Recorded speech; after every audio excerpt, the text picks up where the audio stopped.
दोस्तों, स्वागत है आप सबका मेरे YouTube चैनल रोहिणी क्लासेस में। तो आज हम क्लास 10th की ज्योग्राफी का चैप्टर 7 का अगला पार्ट देखने जा रहे हैं। हमने पिछले पार्ट में राष्ट्रीय अर्थव्यवस्था की जीवन रेखाओं के तहत जो है सड़क के बारे में बात की थी। आज हम रेल परिवहन के बारे में डिटेल वे में स्टडी करेंगे। तो चलिए बिना किसी देरी के स्टार्ट करते हैं। तो बात करते हैं रेल परिवहन के बारे में। देखिए, भारत में रेल परिवहन जो है परिवहन का सबसे बड़ा और सबसे प्रमुख साधन है। ठीक है, वस्तुएं के रेफरेंस में बात करिए चाहे यात्रियों के रेफरेंस में आप बात करिए, भारत में रेल परिवहन, ध्यान रखेंगे, भारत में रेल परिवहन जो है, भारत में पहली रेल जो है लॉर्ड डलहौजी के कार्यकाल में, ध्यान रखेंगे, बहुत इंपॉर्टेंट पॉइंट मैं बता रही हूँ जो एग्जाम पॉइंट ऑफ व्यू से बहुत इंपॉर्टेंट है। किसके कार्यकाल में? लॉर्ड डलहौजी के कार्यकाल में 16 अप्रैल 1853, ध्यान रखेंगे, लॉर्ड डलहौजी के शासनकाल में 16 अप्रैल 1853 को मुंबई से ठाणे के लिए चलाई गई थी। तो एग्जाम में पूछा जाएगा कि भारत की पहली रेल जो है किसके कार्यकाल में और कब चलाई गई, तो आई होप आप बता लोगे। अच्छा, इसकी कुल दूरी थी 34 किलोमीटर। कितनी थी? 34 किलोमीटर। अच्छा, ये तो हुई पहली। भारत में दूसरी रेल लाइन जो है 1854 में, ध्यान रखेंगे, 1854 में कोलकाता से रानीगंज के बीच बिछाई गई। ये चीज़ आपको ध्यान रखना है। एक चीज़ इंपॉर्टेंट पॉइंट मैं आपको और बताऊंगी, भारत में पहली विद्युतीकृत, ये आपको पता होनी चाहिए कि 1925 से पहले जो है भारत में जो है कोयले मतलब इंजन का जो है प्रयोग किया जाता था। ठीक है, यानी कि भाप इंजन का। तो भारत में जो है पहली विद्युतीकृत रेल लाइन जो है लॉर्ड रीडिंग, ध्यान रखेंगे, मैं गवर्नर जनरल का जो नाम बता रही हूँ वो आपको ध्यान रखना है, लॉर्ड रीडिंग के कार्यकाल में 1925 में मुंबई से कुर्ला के बीच चलाई गई। कहाँ चलाई गई? मुंबई से कुर्ला के बीच। कब चलाई गई? 1925 में। और इस विद्युतीकृत जो है रेल लाइन पर चलने वाले इंजन का नाम था डेक्कन क्वीन। क्या था? डेक्कन क्वीन। आगे बढ़ते हैं। देखिए, रेल परिवहन जो है ना अनेक कार्यों में सहायक है, चाहे वो व्यापार हो, चाहे भ्रमण करना हो, चाहे तीर्थ यात्राएं करनी हो, चाहे लंबी दूरी तक सामान का परिवहन करना हो। ठीक है, और एक प्रमुख परिवहन साधन के अतिरिक्त जो है पिछले 150 वर्षों में जैसे भी अधिक जो है भारतीय रेल एक बहुत महत्वपूर्ण समन्वयक के रूप में भी जानी जाती है। भारतीय रेलवे जो है देश की अर्थव्यवस्था में इसका बहुत अहम रोल है। ठीक है, उद्योगों, कृषि की तीव्र गति से विकास के लिए भारतीय रेलवे ही उत्तरदायी है। ठीक है, ये आपको ध्यान रखना है। अच्छा, ये जो पॉइंट है मैंने अभी आपको बताया कि 1853 में मुंबई और ठाणे के मध्य चलाई गई 34 किलोमीटर दूरी जो है वो तय की गई पहली रेलगाड़ी, ये मैं आपको बता चुकी हूँ। भारतीय रेल परिवहन को 16 रेल प्रखंडों में पुनः संकलित किया गया है। कितने रेल प्रखंडों में? 16 रेल प्रखंडों में। अच्छा, एक करेक्शन और कर लीजिएगा, बुक में तो 16 रेल प्रखंड लिखा हुआ है, ठीक है, लेकिन अब इसकी संख्या हो गई है 17, यानी कि रेल प्रखंडों की संख्या हो गई है 17। मैं आपको एक बार नाम बता देती हूँ। उत्तरी रेलवे दिल्ली, उत्तरी मध्य रेलवे मुख्यालय मैं बता रही हूँ, ठीक है, उत्तरी रेलवे का मुख्यालय दिल्ली, उत्तरी मध्य रेलवे का प्रयागराज, उत्तर पश्चिम रेलवे जयपुर, उत्तर पूर्वी रेलवे गोरखपुर, उत्तर पूर्वी सीमा प्रांत रेलवे मालेगांव, पूर्वी रेलवे कोलकाता। अच्छा, मैं आपको ये बता क्यों रही हूँ? क्योंकि कभी कभी जोन के जो है मुख्यालय पूछ लिए जाते हैं, तो ये आपको पता होना चाहिए। ठीक है, तो पूर्वी रेलवे कोलकाता, पूर्वी मध्य रेलवे हाजीपुर जो कि बिहार में है, पूर्वी तटवर्ती रेलवे भुवनेश्वर जो कि उड़ीसा में है, दक्षिण रेलवे चेन्नई तमिलनाडु में है, दक्षिण मध्य रेलवे सिकंदरा, ठीक है, दक्षिण पश्चिम रेलवे हुबली जो कि कर्नाटक में है, दक्षिण पूर्वी रेलवे जो है कोलकाता, दक्षिण पूर्वी मध्य रेलवे बिलासपुर जो कि छत्तीसगढ़ में है, पश्चिमी रेलवे मुंबई चर्च गेट, मध्य रेलवे मुंबई बीटी, पश्चिमी मध्य रेलवे जबलपुर और कोलकाता मेट्रो कोलकाता। और ये जो मैंने 17वां बताया ना, ये कोलकाता मेट्रो है, तो ये आपको ध्यान रखना है। आगे बढ़ते हैं। देखिए, रेल में ना क्या है, देश की रेल परिवहन का वितरण को प्रभावित करने के लिए कारक भी डिपेंडेंट करता है। अब आप ये देखो कि पहाड़ी क्षेत्रों में तो आप जो है रेलवे जो है का क्रियान्वयन नहीं कर सकते हैं, उथली पुथली जहाँ पे स्थल है वहाँ पे भी क्रियान्वयन नहीं कर सकते। तो ये डिपेंड करता है कई कारकों पे। देखिए किन किन कारकों पे डिपेंड करता है ये भी जरूरी है। भू आकृति पे, कि भूमि की आकृति क्या है, ठीक है। आर्थिक व प्रशासकीय कारक जो है इसमें प्रमुख है। उत्तरी मैदान जो है अपनी विस्तृत समतल भूमि के कारण, यहाँ पे एक चीज और मैं बताना भूल गई, मैं आपको बता दूं यहीं पे, ठीक है, रुक के, कि मुंबई वीटी जो मैंने बताया, ठीक है, मुंबई वीटी जो है भारत का पहला रेल जोन है, ठीक है, जो कि कब बनाया गया, 1951 में स्थापित किया गया। अच्छा, कोलकाता की अगर मैं आपको बात बताऊं तो कोलकाता जो है ना 3 रेल जोनों का मुख्यालय है, पूर्वी रेलवे, दक्षिण पूर्वी रेलवे और कोलकाता मेट्रो, ध्यान रखेंगे। और मुंबई में 2 रेलवे जोन है, पश्चिम रेलवे और मध्य रेलवे का मुख्यालय है, ठीक है, ये इतना ध्यान रखना है आपको। आगे बढ़ते हैं। तो हमने बताया था कि उत्तर का जो देश है वो अपनी समतल भूमि, सघन जनसंख्या, ठीक है, घनत्व, संपन्न कृषि, प्रचुर संसाधनों के कारण रेल परिवहन के विकास में और वृद्धि में सहायक रहा है, ठीक है। यानी कि कहने का मतलब ये है कि यहाँ पे असंख्य नदियाँ भी हैं, ठीक है। तो नदियों के जो है विस्तृत जल मार्गों पर पुलों के निर्माण में जो है कुछ बाधाएं आई हैं, लेकिन वो पॉसिबल हुआ है, रेल परिवहन को कारगर बनाया गया वहाँ, ठीक है।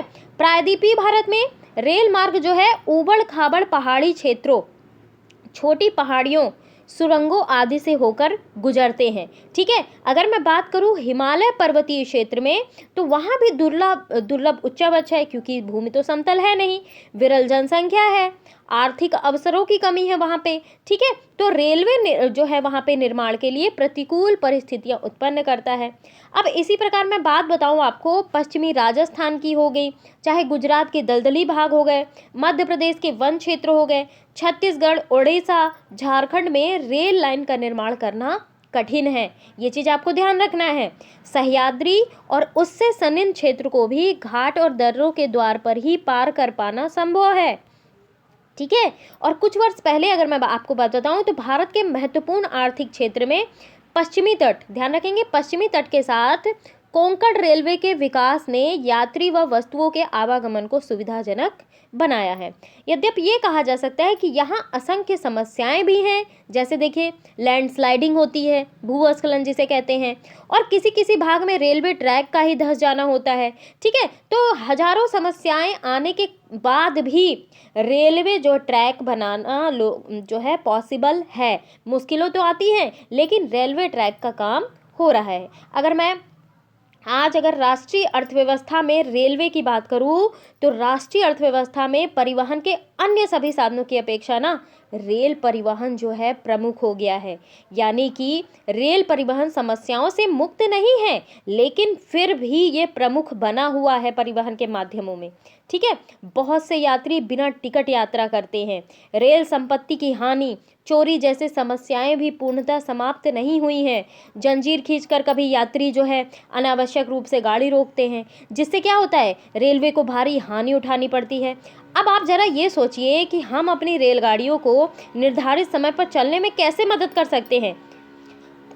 अनेक अराजक तत्व है, कोई चैन पुलिंग कर देता है, ठीक है, रेलवे के सामान कोई जो है तोड़ फोड़ देता है, चोरी जैसी घटनाएं भी होती हैं। तो हम खुद सजग होने चाहिए, हम तभी रेलवे को निर्धारित समय और हमारे जो रेल परिवहन है उसको सूटेबल बना सकते हैं। थोड़ा सा ये टेबल समझने का प्रयास करते हैं। देखिए, भारतीय रेल 68,442 किलोमीटर लंबे मार्ग को अनेक गेज पर तय करती है, ठीक है। इसमें जो है कोलकाता मेट्रो सम्मिलित नहीं है, जो कि 17वां है, ठीक है। बड़ी रेलवे लाइन 1.676 रूट है इसका 63,491, और वहन मार्ग जो है 89,521, और कुल मार्ग है 1,17,560। इसी प्रकार मीटर लाइन का भी देख लेंगे और इसी प्रकार छोटी लाइन का भी आप लोग देख लेंगे। हम चलते हैं पाइपलाइन की ओर। ये क्या है, इसको भी समझना बहुत ज़रूरी है। देखिए, भारत के परिवहन जो है मानचित्र पर पाइपलाइन का एक परिवहन का साधन है। क्या है? परिवहन का साधन है। कैसे है ये भी मैं आपको बताती हूँ। देखिए क्या है कि पहले पाइपलाइन का उपयोग जो है शहरों या फिर कह लीजिए उद्योगों में पानी पहुँचाने हेतु होता था। आज किस लिए हो रहा है? आज इसका प्रयोग जो है कच्चा तेल, पेट्रोल उत्पाद और तेल से प्राप्त जो है प्राकृतिक और जो है गैस क्षेत्र में उपलब्ध गैस शोधशालाओं, उर्वरक कारखानों और बड़े ताप विद्युत गृहों तक पहुंचाने में किया जा रहा है। यानी कि कहने का मतलब ये है कि पाइपलाइन जो है, पाइपलाइन के थ्रू ही कच्चा तेल आता है, पेट्रोल आता है, उत्पाद आता है, ठीक है। तेल से जो प्राप्त होते हैं प्राकृतिक तथा गैस क्षेत्र वो भी उसी से आता है, ठीक है। तो ये कहाँ पहुँचता है? उर्वरक कारखानों में या फिर कह लीजिए बड़े ताप विद्युत गृहों में पहुँचाया जाता है पाइपलाइन के माध्यम से। तो कहने का मतलब ये है कि पाइपलाइनें क्या करती हैं? गैसों और तरल पदार्थों के लंबी दूरी तक परिवहन के लिए अत्यधिक सुविधाजनक और सक्षम, ध्यान रखेंगे, सक्षम परिवहन प्रणाली है। आजकल क्या होता है कि पाइपलाइनों के माध्यम से ना ठोस खनिजों का भी यानी कि द्रव्य चूर्ण के रूप में परिवहन किया जाता है पाइपलाइन के माध्यम से, ठीक है। और भारत में ना पाइपलाइन के माध्यम से ठोस खनिजों का परिवहन किया जा रहा है, ठीक है। तो देखिए यहाँ भी दिया हुआ है कि ठोस पदार्थों को तरल अवस्था यानी कि स्लरी रूप में परिवर्तित कर पाइपलाइनों द्वारा ले जाया जाता है, ठीक है। सुदूर आंतरिक भागों में स्थित शोधशालाएं जैसे कि देखिए बरौनी हो गया, मथुरा, पानीपत, गैस पर आधारित उर्वरक कारखानों की स्थापना जो है पाइपलाइनों के जाल के कारण ही संभव हो पाई है। अब पाइपलाइन बिछाने की प्रारंभिक लागत अधिक है लेकिन इसको चलाने की रनिंग लागत न्यूनतम है, ठीक है। वाहनांतरण देरी यानी कि वाहनों के जो है देरी में हानियां इसमें लगभग नहीं के बराबर हैं, ठीक है। हानियां नहीं होती चाहे वाहन जितनी देरी से आए, ये तो पाइपलाइन है, पाइपलाइन के माध्यम से तो आना ही आना है, ठीक है। तो देखिए देश में ना पाइपलाइन परिवहन के जो है 3 प्रमुख जाल हैं। 3 प्रमुख बेसिकली हम जाल की बात करेंगे। ऊपरी असम के तेल क्षेत्र से गुवाहाटी, बरौनी व इलाहाबाद के रास्ते कानपुर उत्तर प्रदेश तक, और इसकी एक शाखा बरौनी से राजबंद होकर हल्दिया तक पहुंचती है और दूसरी राजबंद से मौरीग्राम तक और गुवाहाटी से सिलीगुड़ी तक। गुजरात में सलाया से वीरमगांव, मथुरा, दिल्ली व सोनीपत के रास्ते पंजाब में जालंधर तक, ठीक है। और इसकी अन्य शाखा जो है वडोदरा के निकट कोयली को चक्षु व अन्य स्थानों से जोड़ती है। और क्या है? गैस पाइपलाइन जो है गुजरात में हजीरा को उत्तर प्रदेश में जगदीशपुर से मिलाती है और ये जो है मध्य प्रदेश के विजयपुर के रास्ते होकर जाती है। इसकी शाखाएं जो है राजस्थान में कोटा, उत्तर प्रदेश में शाहजहांपुर, बबराला व अन्य स्थानों पर है। अच्छा, अब ये आपके दिमाग में आ रहा होगा कि मैम पाइपलाइन बनाने के लाभ क्या क्या हैं, तो मैं आपको बताती हूँ। सबसे पहले अगर मैं लाभ की बात करूँ तो पाइपलाइनें क्या है, ऊबड़ खाबड़ रास्ते होते हैं भूप्रदेशों में, तो क्या करते हैं पाइपलाइनें जो होती हैं ऊबड़ खाबड़ भूप्रदेशों के अतिरिक्त पानी के भीतर भी बिछाई जा सकती है, ये इसका बेनिफिट है, ठीक है। दूसरे बेनिफिट की अगर मैं बात करूँ तो अन्य साधनों की अपेक्षा इसका संचालन और रखरखाव की लागत भी कम होती है। भाई पाइपलाइन बिछा दिया हमने, अब उसमें मेंटेनेंस का कोई काम है नहीं, ठीक है, पाइपलाइन के माध्यम से आवागमन हो रहा है। तीसरा बेनिफिट अगर मैं आपको बताऊं तो पाइपलाइनों में ना ऊर्जा की खपत कम होती है।